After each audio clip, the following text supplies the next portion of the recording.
Hello, everyone, and welcome to our webinar today, the 5 Mistakes in Setting Alumni Strategic Priorities. Today, we're going to be discussing some pitfalls around alumni platforms. We'll talk a little bit about some of the selection processes that some of our partners have gone through in analyzing their alumni platforms and some of the things to look out for in your own analysis of such platforms. We'll just share a quick agenda today. We'll start off with some introductions. I'll also speak a little bit about the previous webinars we've done in this series. If you've been able to join us for the last couple, you know this is part 5 of 5. So I'll kind of recap a bit of the conversations we've been having with some of our other partners and speakers across the different webinars here. And then we'll jump into some of those red flags and mistakes. And we're thrilled to be joined by 3 of our partners here at PeopleGrove today to discuss what those look like. Before we really get going, just 3 quick housekeeping items. The first is that this session is being recorded, and we can certainly share that recording after the session as well, so keep an eye out for that. The second is that questions are encouraged. You can see here that we'll leave some time at the end for all of your questions, but we'd really like to encourage those questions throughout the presentation as well, so that we can answer those questions as we go. If we're kind of camping on a topic, we'd love to address that question in the moment there. And lastly, if you do have any technical difficulties here, if you're having trouble seeing or hearing any of our panelists, as well as seeing the screen here projected, please let us know in the questions box, and we'll try to manage that as best we can. But let's kick things off by having some quick introductions here. Let me first introduce myself. My name is Matt Kelly. I'm the Business Development Manager here at PeopleGrove.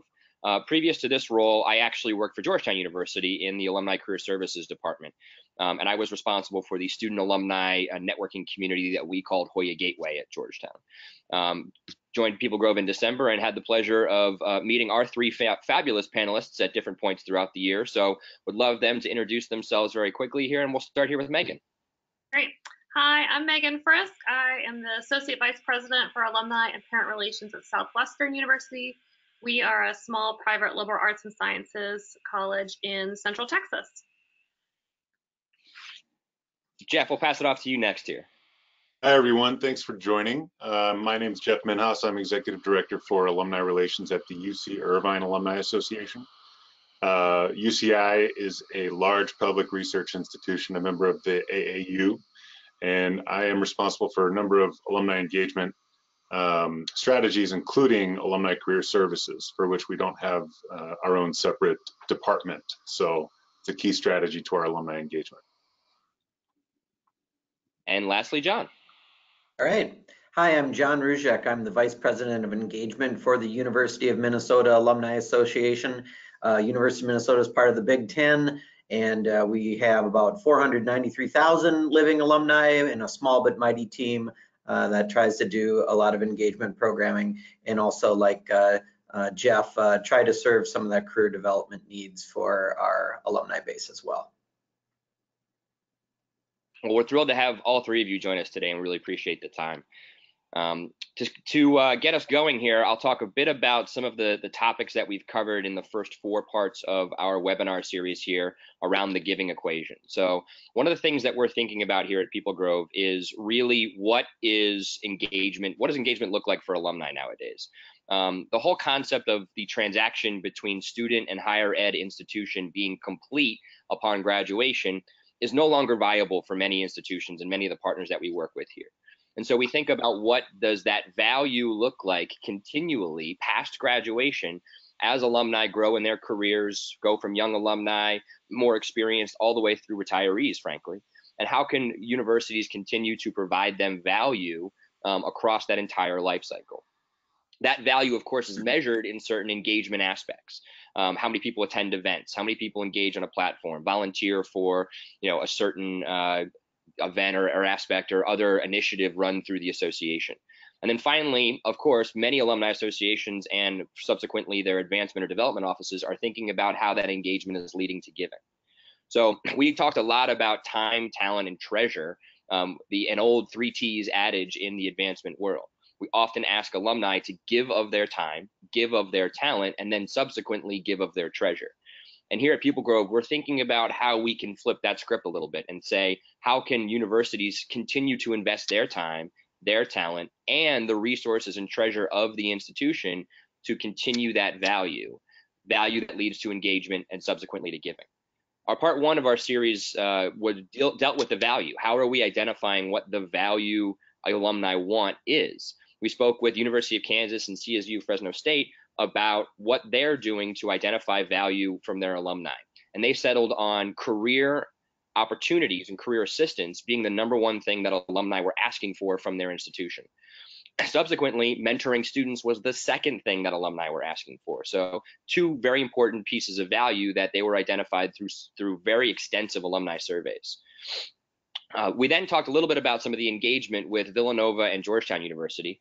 Villanova had a great strategy when it came to leveraging the network that they built through their PeopleGrove platform to engage alumni and directly measure how that led to giving. Georgetown spoke a lot about last week, actually, about how they measure the engagement on the platform and really have been able to track that engagement over time and subsequently tie that to giving as well. All of those webinars are available on our YouTube channel. So if you're interested in learning more or missed any of those sessions, would highly recommend you go to that channel and check out some of the speakers that we had through those first 4 parts of our webinar series. Before we kick it off with our panelists, I would just like, I know during these presentations, we tend to get a lot of questions about what the setup of your platforms look like. You know, what kind of the brand name is, things like that. I can share with Georgetown at Hoya Gateway. You know, we leveraged PeopleGrove's Flash mentoring capabilities very quickly. So hopefully in like about 30 seconds, I would love each of the panelists to share just what your platform looks like so that our attendees have a really good sense of kind of what you're using it for and what your goals are there. So Megan, could you kick us off there? Sure, happy to. So within our platform is called Pirate Connect. Our mascot are the pirates, and we allowed our alumni members to vote on the name of the platform for their early investment into the system. And of the features that we really find use of, so we use the Flash mentoring, the program feature. We run a mentoring program that's specifically for sophomores and juniors that we hand match. We use the bulk matching tool, to be honest. We hand match our students with alumni. They're matched with 6 different alumni over the course of the year. And so we run that program through the system. We do utilize the groups feature a fair amount as well. We have what we call career communities based on different industries and utilize the discussion topics within those career communities. And then we've also started expanding our group options, and in fact are finding a lot of interest in a first generation alumni student group for them to be able to, for the alumni really to be able to support fellow first generation now students. Great, thank you. Jeff, how about the Anteater Network?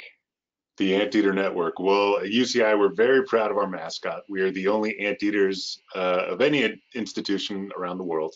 So proud of that, and we totally embrace it, and that is the name of our PeopleGrove implementation. For us, it was about really focusing on doing one thing well, and that's Flash mentoring. So we've consciously put kind of all of our eggs in that basket. We haven't even really given enough due diligence to the other features, the great features that PeopleGrove has, including groups and job board and resources tab and everything. There's a lot of that we have, but we are just solely focused on building the mentee to mentor connections. So we launched in February 2019, so only about 8 months ago. And we have 6,000 users on the platform, which blew away our year 1 goals. We were hoping to capture kind of a modest percentage of our 200,000 alumni and 36,000 students. And we've caught on very quickly, and we've done a lot of work to socialize this platform around the university.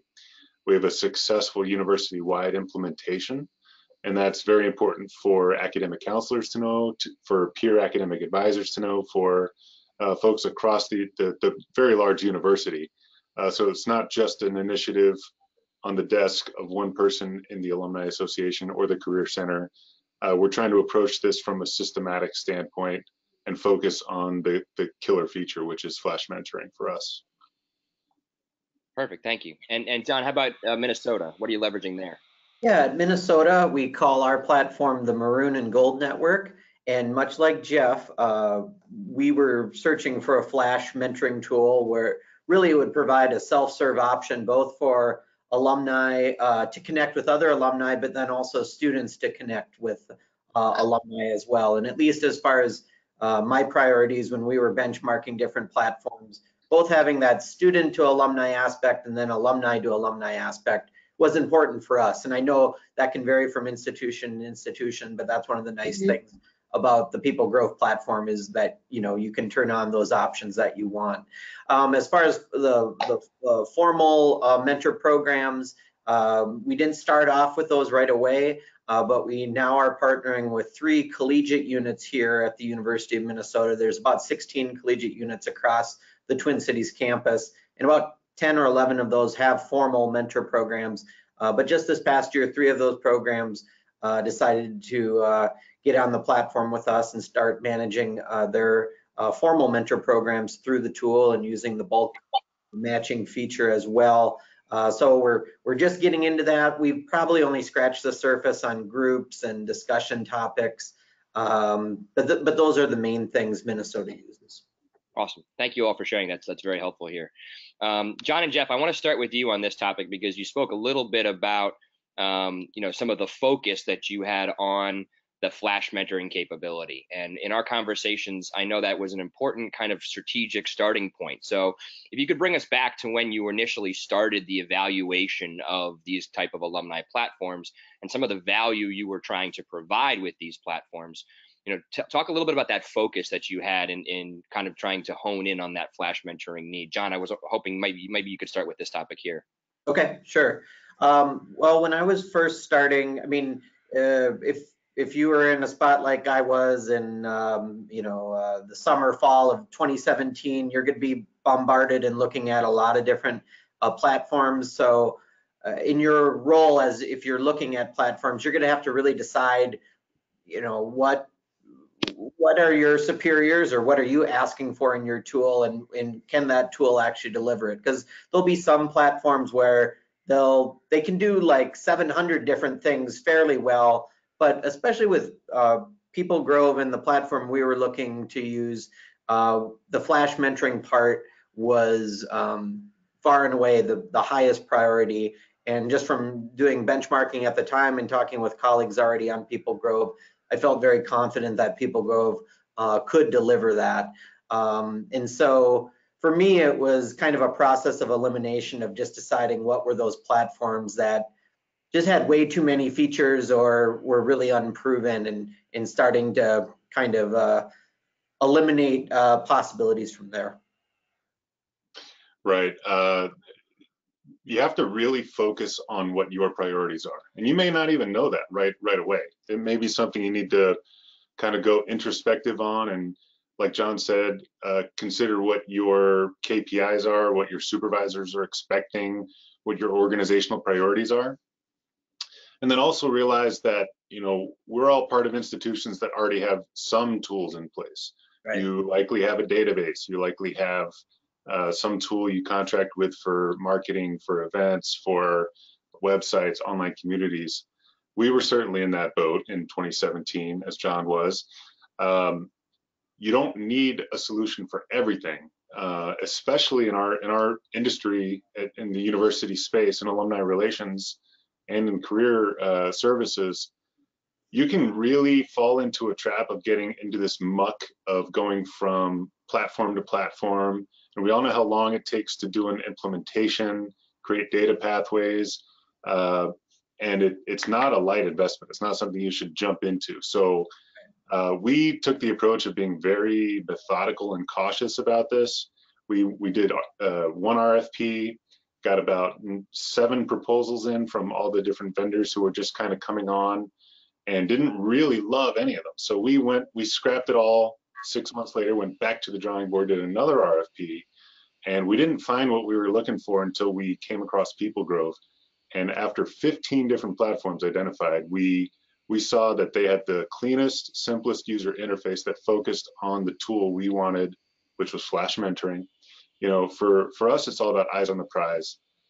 We wanted to do the most scalable alumni engagement and the most scalable career resources. And like you, a lot of our data was pointing towards mentorship as the solution there. So flash mentoring in a scalable way without replicating anything else that already existed, either on campus or from our own tools. Because that's what we saw with a lot of these other platforms is they were promising to deliver on everything. They wanted to be our online community. They wanted to be our database. They wanted to be our marketing tool, our event tool. You know, very few of you are probably in a situation where you don't have any of that. And you probably shouldn't do any replication. You should look at what you really need and then go after that specific feature or small set of features. And that was a successful model for us. And Megan, how about yourself? When you started your initial evaluation, you know, how were you identifying those needs that Jeff and John kind of spoke about, and what were your goals coming out of that evaluation? Yeah, so we have a Center for Career and Professional Development that is housed in Student Life, and I'm in University Relations. And so we had to, I would say, in doing our research, we really had to partner with them, and we met on a weekly basis to look at different systems.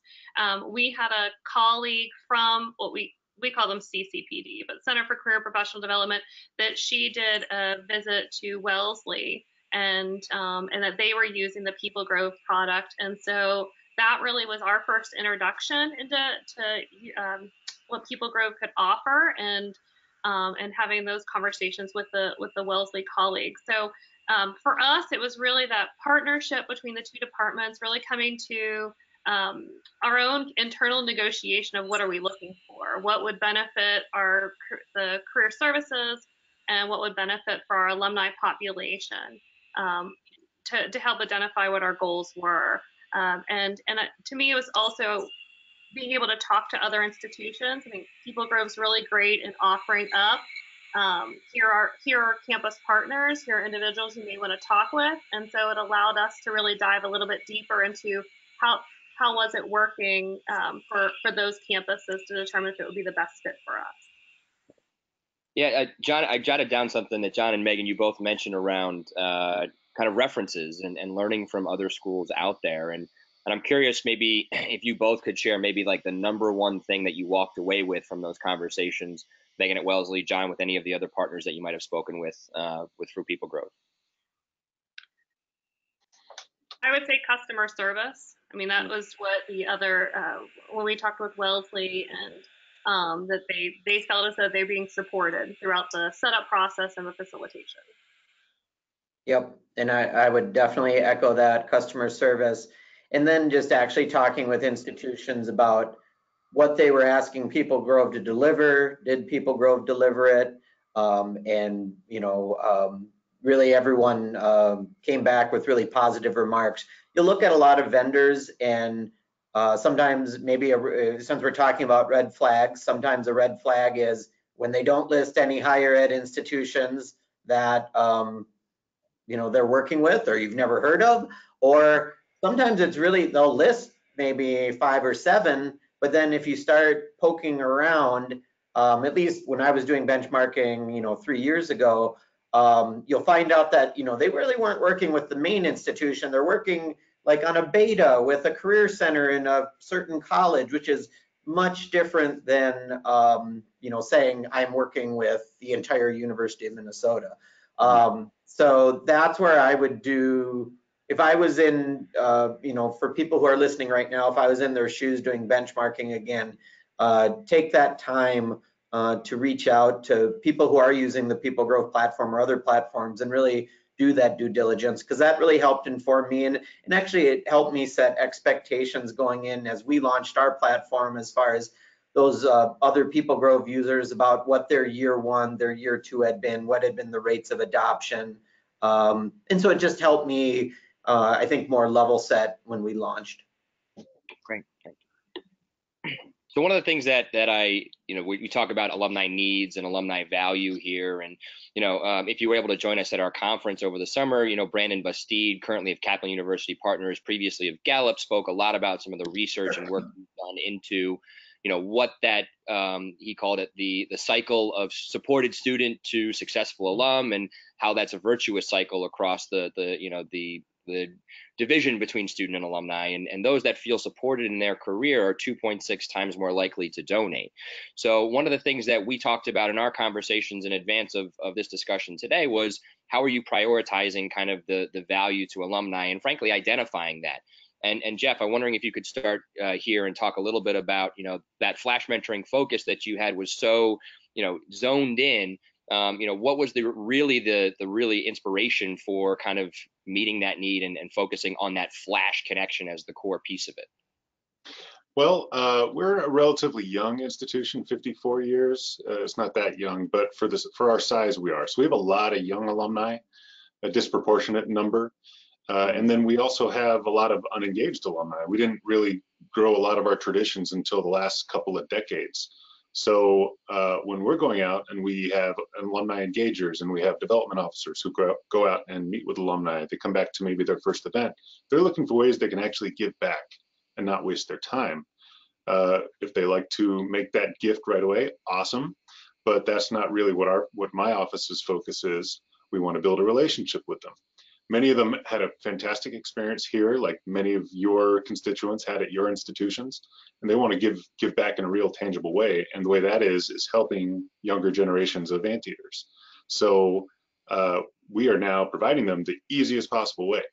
The flash mentoring capabilities of PeopleGrove are really easy to get into, syncing to your calendar, basically pre-scheduling appointments.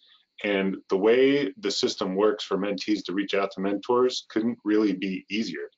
So that this feature and this platform really fills that need to do it in scale, where alumni can make that meaningful impact in the lives of students and young alumni and pay it forward without necessarily having to be there in person, without having to leave their families to come to an event, without having to make a gift if they don't want. So it's really organic and really powerful. And we're looking forward to what this is going to lead to down the road after we have more years of PeopleGrove under our belts. Yeah, absolutely. Thanks. And Megan, could you maybe pick up here on this topic and any thoughts you have around kind of how you were able to prioritize that value to alumni within kind of the launching of PeopleGrove? Right. So for us, it was, Texas is a huge state, and we're in the middle of it, but people are still going to travel hours to get to, we're just north of Austin. And so they can't always get here, but our alumni really want to stay connected to the institution and connected to the students. And what we were hearing was students want to talk to alumni, but they wanted to remove any type of barrier in order for that to happen. Of, they could contact me and I could connect them with someone, but this really allowed both the students and alumni to be able to connect with one another on their own time and through their own methods. And so for us, we were looking for a system that really could let us do that. We wanted to answer that call for them with this, and we're a much smaller institution than where Jeff and John are. Our alumni base is about 15,000, but we have about 1,400 alumni in the system right now. So we're almost at 10%, and it's really great to be able to see alumni in Ohio or even Pakistan connecting with current students and having those conversations. So for us to be able to connect with and not expect them to always be here on campus was really important for us. And John, one of the things you mentioned earlier was you mentioned the student to alumni aspect of your platform at Minnesota. You also mentioned alumni to alumni. Mm-hmm. So Megan and Jeff shared a little bit about that, kind of getting alumni to connect back to students. What was it at Minnesota that really helped you prioritize that alumni to alumni connection, and why did you drive in that direction? Yeah, good question. When did we do it? In the fall of 2017, just actually kind of coinciding with when we were starting to look at platforms, we had just done an all alumni survey, and actually, not surprisingly, the biggest top priority of alums where they still felt there was a need, yet maybe the institution had under-delivered during their time here, it was career services, career development. And I think kind of like Jeff and others have talked about, is that issue of scale as far as trying to provide as much as possible to a very large alumni base, but being a small office, and also removing those barriers, whether it's a student finding an alum or another alum finding an alum. I felt it was very important to have that alumni to alumni aspect, and that's kind of how I pitched it to our board of directors when was pitching the to go into a contract with PeopleGrove. And so hopefully that's, again, providing alumni and students really a self-serve option where they don't have to come through us. I mean, they're coming through the platform that we're supporting, but they can find those alums that will hopefully help them in their career journey. They can see exactly what they want to talk about. It's that warm introduction we kind of all talk about, but you can't necessarily achieve on LinkedIn. I mean, I can look up everybody's alums on LinkedIn, but I have no idea if they want to talk to me or not. Whereas right now we have over 3,000 alumni who have signed up self-voluntarily, and everyone can see exactly what they're willing to share their time and expertise on. And so that's kind of exciting for me, just because as a large research university, we have undergrad alums, masters, PhDs across all different sorts of colleges and disciplines, and having one large sandbox environment where they can all connect with each other with no artificial barriers, where sometimes, especially at large universities, colleges can create these artificial silos and say, no, these are just my alumni. The fun part of my job is I get to work across all those different alums, and hopefully this platform will help them connect with one another. Awesome. Yeah, if you were able to join us for our first webinar in this series, this is a survey similar to perhaps the one you conducted at Minnesota, John, from the University of Kansas. And the question that they asked here was, how important are each of these services, and how is the Alumni Association performing in them? And as you can see, career assistance, the importance of it exceeded their performance, and mentoring students finished second there. So very much reflective of some of the issues you're talking about there, John, around how schools now need to provide support for alumni past graduation and lifelong learning opportunities. Absolutely. Jeff, you talked a little bit about some of the functionality. You've talked about the UI and kind of the interface of the platform. And I'm wondering if you could maybe start here with our third topic around functionality. Can you talk about how important the user experience was to your overall selection on the platform? Massively. It was it's a big barrier to get someone who's unengaged, which is most of our audience, to opt in, to create a new account, to have to remember yet another password to figure it out. So we wanted to lower the barrier of entry. We wanted to make it as appealing as possible. So we did as much window dressing as we could, but really having a simple interface was key. We didn't see that in as many competitors as we would have liked. We even made our own branding, and we made some fun videos. We made some fun stickers and flyers and stuff like that.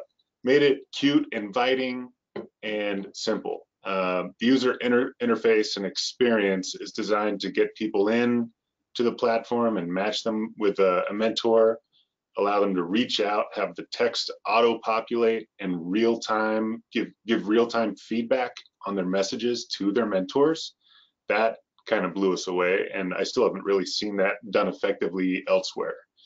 That ease of use for the mentor is ultimately critical as well, allowing them to sync their calendar, pre-schedule availability, scale up and throttle back as many or as few appointments as they want to take, phone call, video call, in-person coffee.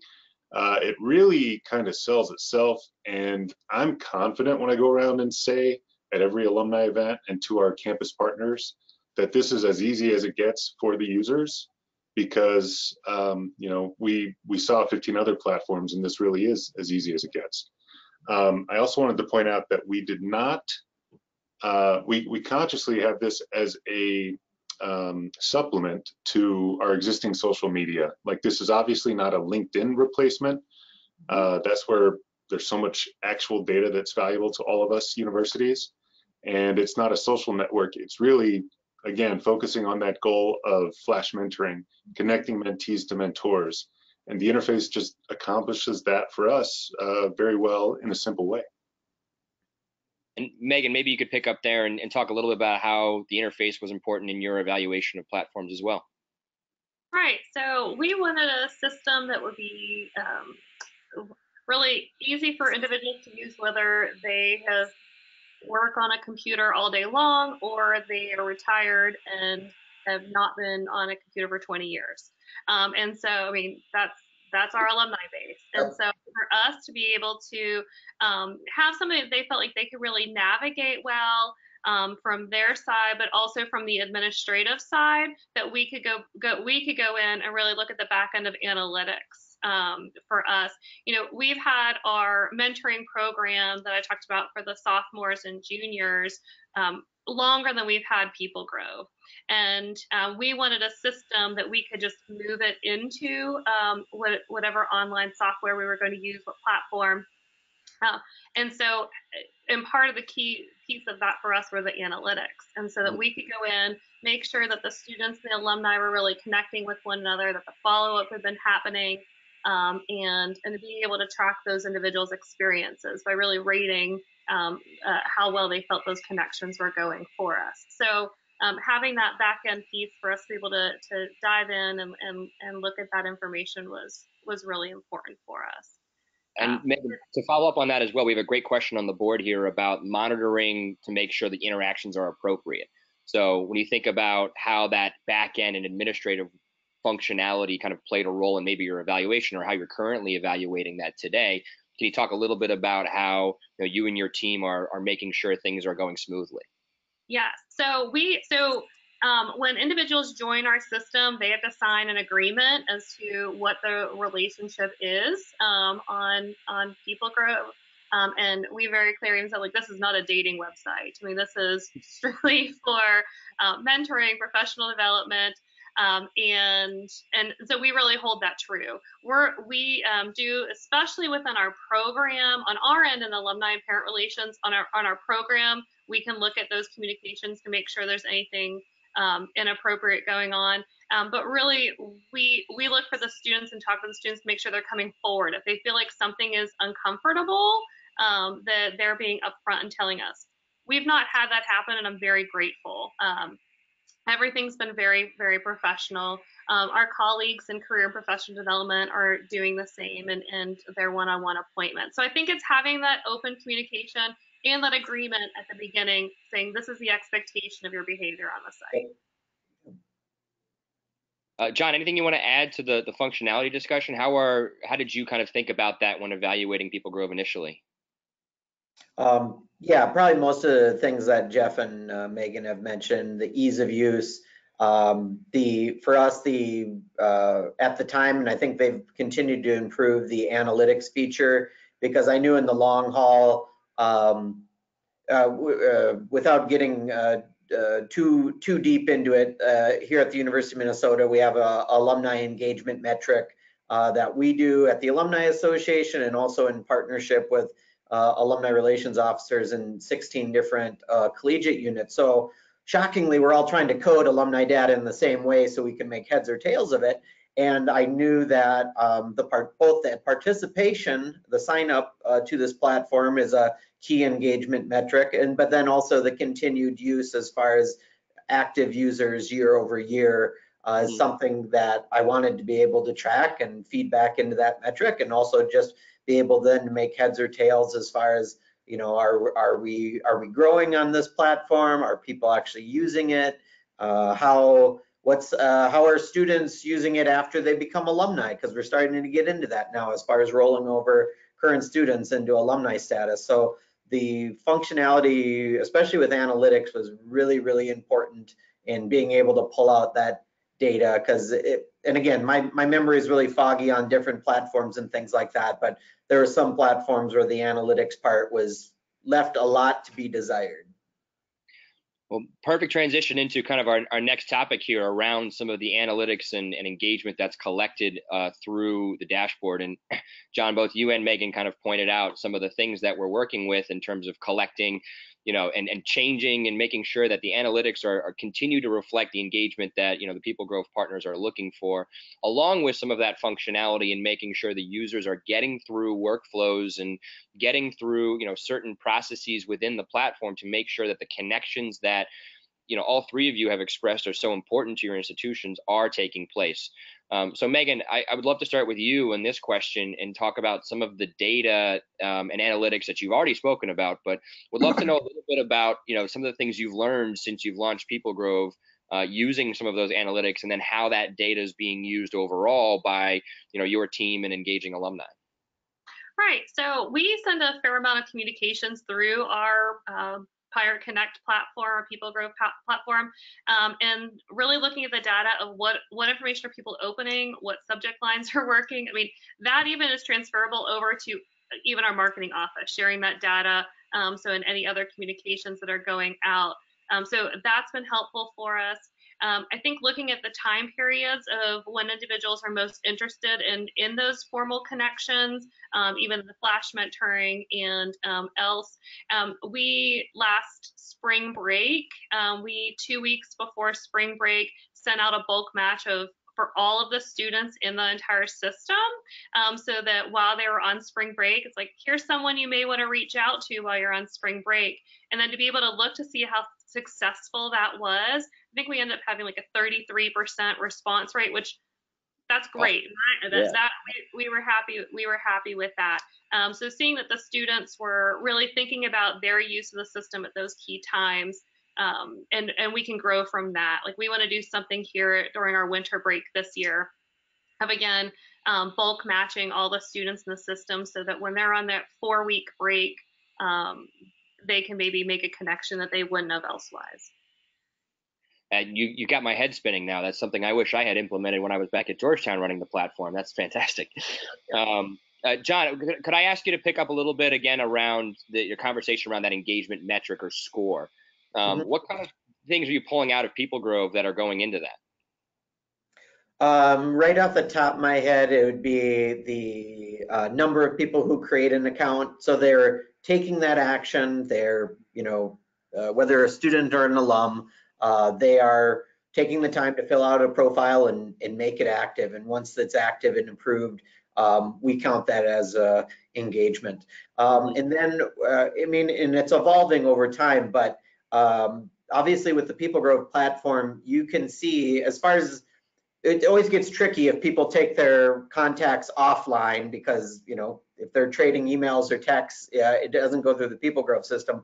But if we're seeing that those meeting connections are being made between alums to alums or students to alums, those are key points that we can pull out and put into the metric as well. And, and I would just say, I think the next phase for us with the data specifically in relation to PeopleGrove is this helping move the needle on giving, or people becoming alumni association members, things like that. We know just in general that the more highly engaged somebody is, I think, like, if you're our most highly engaged alum, in that highest ranking, you're 38 times more likely to have given a gift to the university. And so in that sense, we already see some of these data points validating what we already feel in our gut. But I think now the next phase, especially as we get a couple years of PeopleGrove data behind us, is to start testing that hypothesis with our PeopleGrove users. Awesome. And Jeff, how is UCI thinking about some of the data that PeopleGrove is providing? Similar to what John mentioned, we track every account that's created as an engagement touch point. We track individually engaged alumni and students for our ultimately important metrics. And then we do look at the relationships that have been formed by way of two-way communications. So someone reaches out, they get a response. Sometimes it does go offline, it makes it a little tricky, but we can at least track that a two-way communication happened, and that's an engagement. That counts as a mentorship initiative. So yeah, that's very important data. We've already gotten thousands of previously unengaged alumni and students having engaged with us since we've launched less than a year ago. So it's at this point, it's kind of easy. I know it's going to get harder down the road, but the further you are out from launch, but you got to keep reinvesting the energy in driving usage of the platform too. For sure. And one other kind of nerdy thing that I'll just mention is that I've noticed, especially early on, people joining our platform and getting engaged who have no email of record with us before. And so just even from an email acquisition or just showing that alumni are, they might not want your, standard emails, but they're willing to sign up for this flash mentoring opportunity. And so actually that was kind of eye-opening to me. Yeah, immensely important, as we all know that, that contact information that changes over time as alumni get farther and farther from graduation date. I've found, at least in my experience, that gets harder and harder to collect. And I know that our product team is very focused on that as well, and is building in, modals and pop-ups and things that make sure that as alumni, engage with the platform, we're getting the most up-to-date information that we can to provide that back to systems of record, so that, your colleagues across advancement or career or whomever might be able to work with that data have up-to-date and good, accurate information. Can I share one more? Yeah. Absolutely, yes, please. So something else, a partnership for us that came from this actually, and we've worked with them always, but was now in some new ways with admissions. So for us,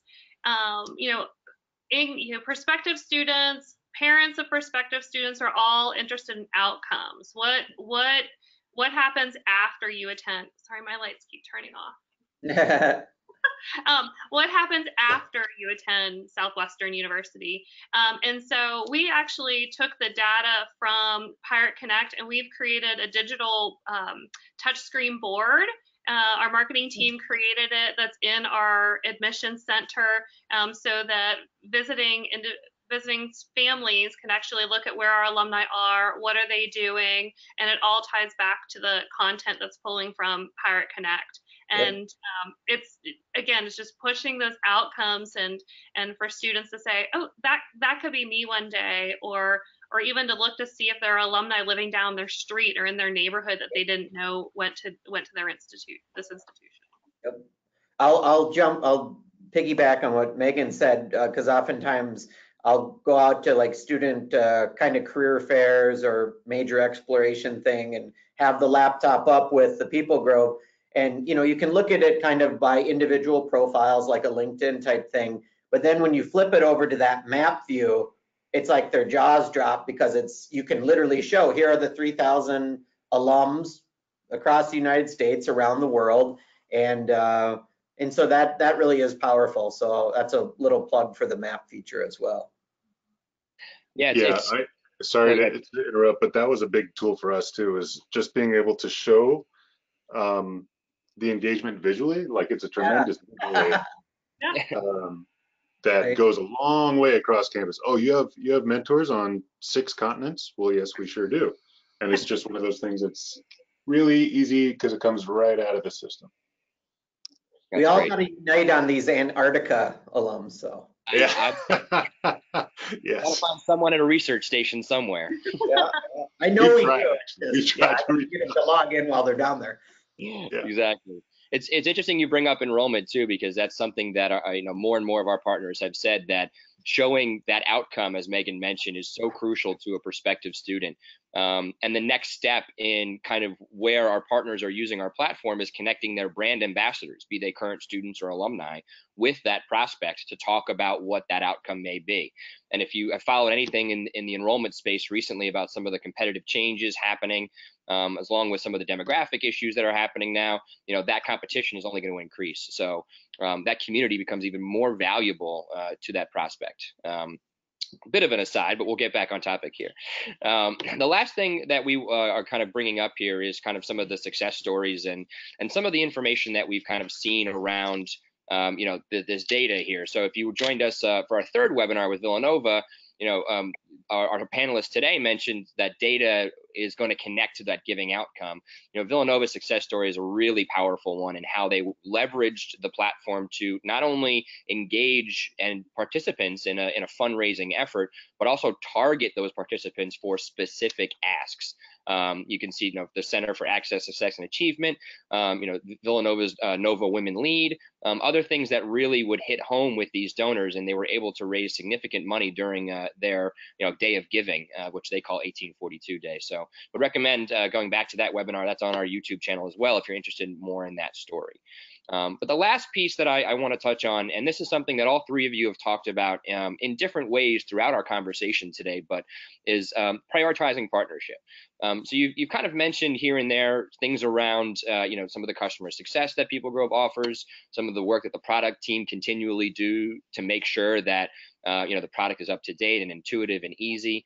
And I'm wondering if you could maybe just talk about how a relationship or partnership really went into your evaluation process, rather than just someone who might sell you something as a silver bullet, but not back it up and support it. So maybe John, if you could lead us off on this question and talk a bit about how that went into your evaluation process and how it continues to be a part of your work today. Sure. With the evaluation process, that was definitely one of the questions I asked some of the institutions that I did benchmarking with, as far as, was their customer service responsive? Were they helpful? Did they help you launch? And it was yes, yes, yes, yes, yes.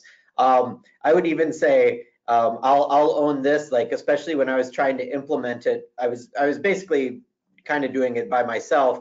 And the PeopleGrove person was probably over helpful, as far as like, okay, I see, you could do this, this, and this. And it was generally like, I know I'm kind of behind on this, but it was helpful as far as keeping me on track, especially in the launch, just because, it will be a new tool. It's possibly a new process for the staff people who are working on it. But I felt supported by PeopleGrove in that early going.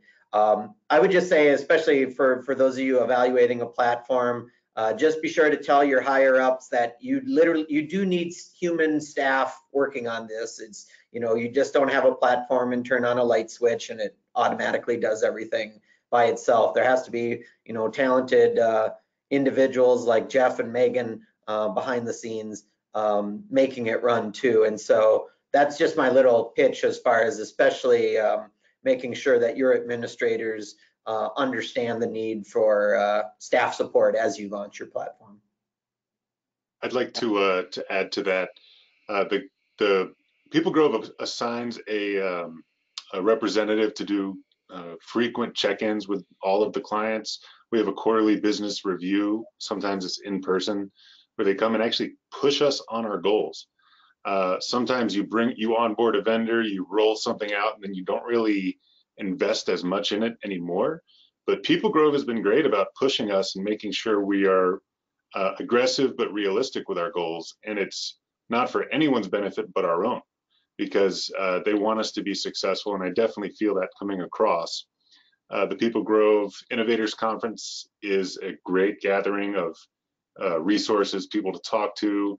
I've learned about the business model PeopleGrove has, and I really appreciate the way that they don't waste money, and the way that they have kind of built the company in a sustainable way, and they still have strategic control over things, which you can't say about every startup out there. Right. There's a lot of kind of fly-by-night operations, and PeopleGrove definitely is not one of those.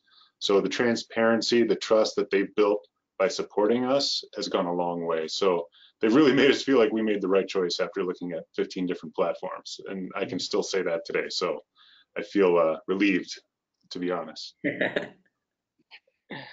And I echo both what Jeff and John are saying, and I very much appreciate that they're always looking for feedback on what's working, what's not working within the system. Yep. It's not out of the question just to get a phone call of, hey, can we talk about, we're thinking about doing this, can we talk this over and get your thoughts on it? And I feel like it's more of a partnership of using the system and creating the system, and less like it's a vendor who's just calling me because they want to sell me something. I feel like throughout this whole cycle, like they're in it with us on making this a success. Well, thank you for sharing that, and you know, of course, we on our side appreciate your partnership and helping us, and you know, be it develop our education and our models, and even the feedback on the product. It really helps us with our partnership as well, and improve our own work.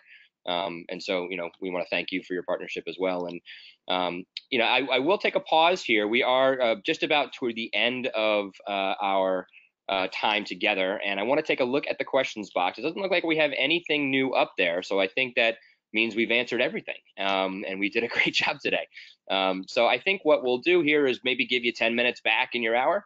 I'll leave this up here, and really again want to thank Jeff, John, and Megan for participating today, for their continued partnership, their leadership, especially their thought leadership for us as well. It's always great to have the chance to speak with all three of you and others in our community about some of the work you're doing and learn from you. So I want to thank everyone today for attending and your engagement here. And if you have any other questions, you can feel free to reach out to me. My name is matt@peoplegrove.com. That's my email there. And would love to chat with you. And Jeff, John, Megan, again, thank you for your time today. Thank you, Matt. Thank you. Thank you.